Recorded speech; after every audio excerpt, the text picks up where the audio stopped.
Oh man, I love fire. And fire loves me back. I think I'm ready. I'm already very caffeinated. Are we rolling? Yes. Today we're gonna be making Earl Grey creme brulee. Now normally people have vanilla flavored creme brulee and it's really nice and smooth, but also plain. Why make another plain recipe when you can make a less common one? So tea, sugar, cream, what could go wrong? Nothing, absolutely nothing.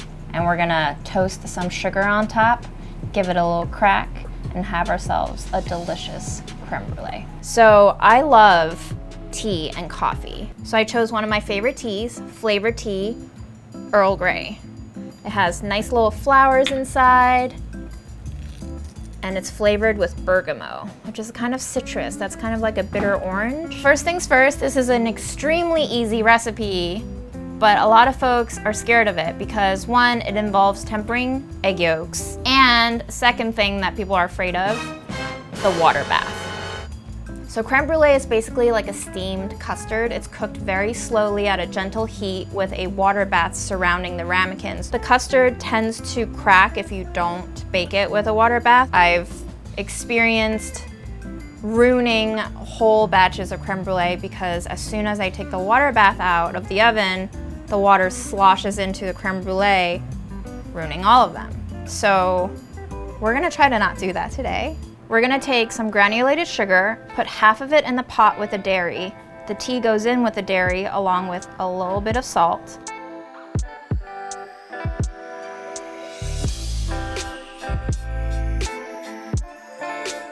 Just giving it a gentle stir and seeing that all the tea leaves are immersed in the liquid. And we're basically gonna bring this up to a simmer and let it simmer for about 10 minutes so that the cream gets infused with the tea flavorings. Meanwhile, we'll be zesting the citrus into a bowl with the other 2 tablespoons of sugar and rubbing it in so that the essential oils are released. 2 more tablespoons of sugar along with 1 lemon, 1 orange. The way I use a microplane, go in one direction, do not go back and forth. You don't want any of the rind on here, and just go over each spot once. And then we're gonna go in with a lemon.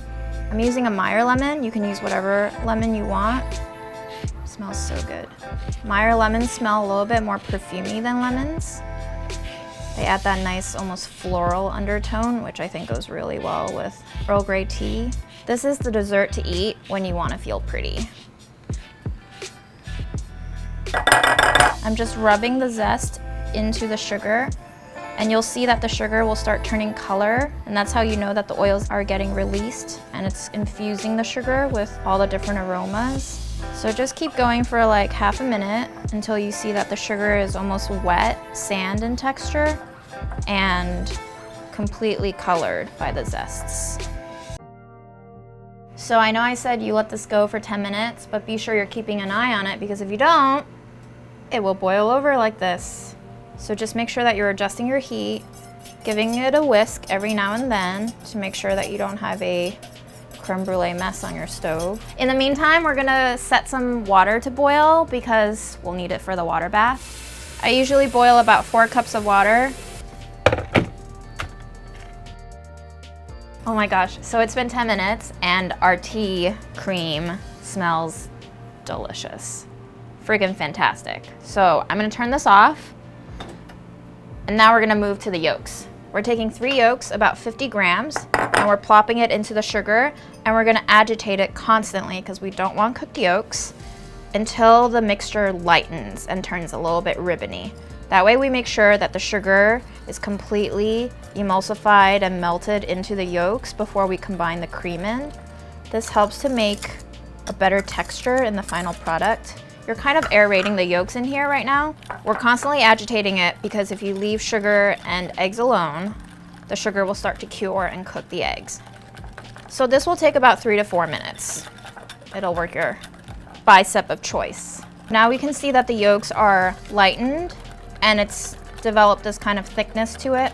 And the way to tell if you've melted all the sugar into the yolks is if you dab a little on your finger and you give it a smush, and it feels completely smooth. You don't feel the sugar grittiness, then you're ready to go. So tempering yolks. The way to do this is to go very slowly and gradually. We're gonna hit it with maybe 2 tablespoons to a 1/4 cup max of hot liquid, constantly whisking. Once that is incorporated fully into the yolk mixture, we'll stream in more as we're whisking. Whisk furiously so that you don't curdle your eggs, because we don't wanna eat cooked eggs, we wanna eat creme brulee.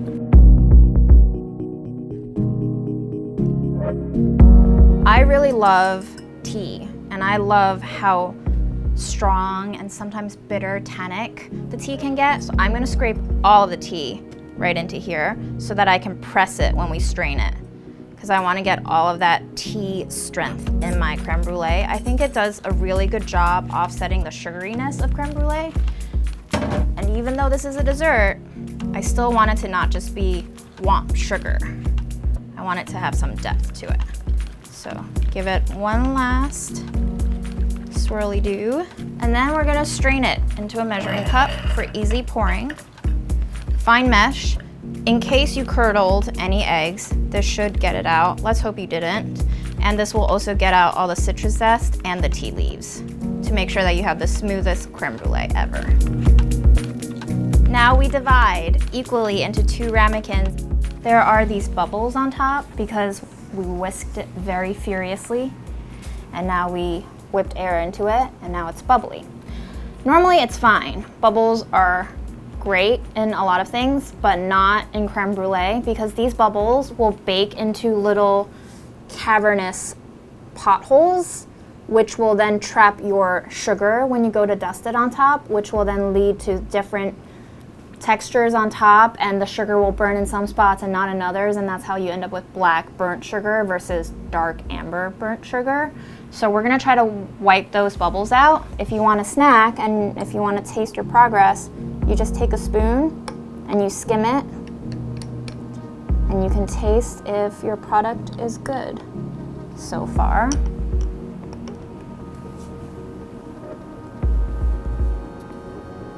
That's pretty good so far. You can also apply very directed heat to it to pop the air bubbles.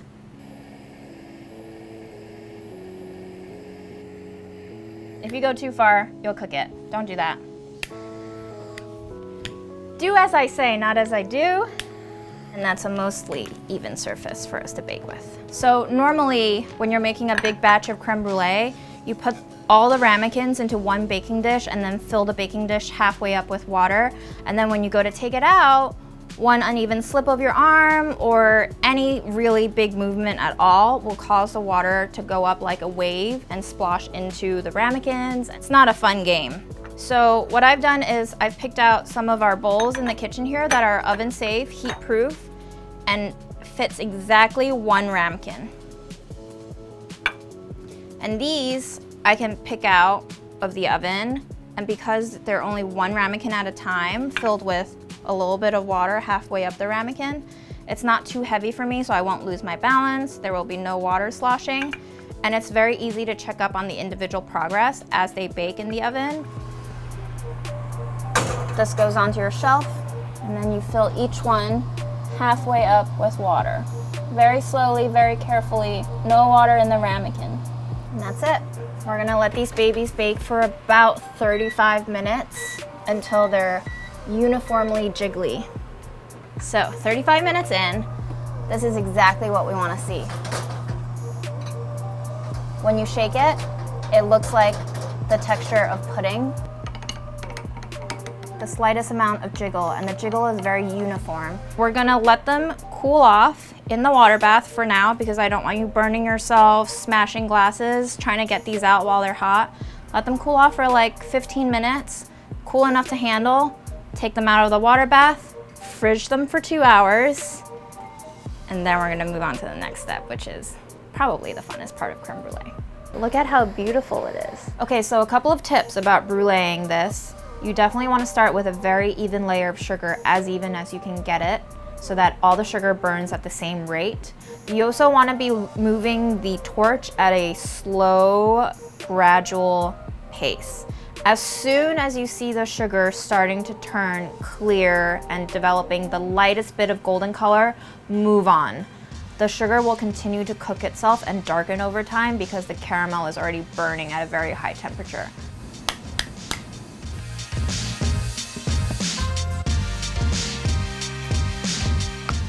Oh my God. What a masterpiece. Let's go in for a taste.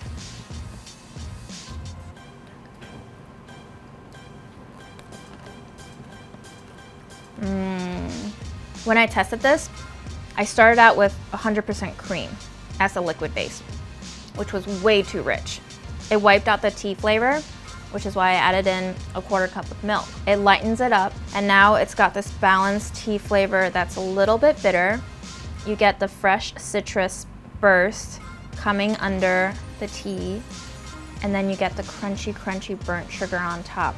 So it's like the perfect bittersweet dessert. If you're into dark chocolate, I think this is right up your alley. Can we talk about how smooth this is? Holy shit. This might be my best batch so far. Earl Grey creme brulee.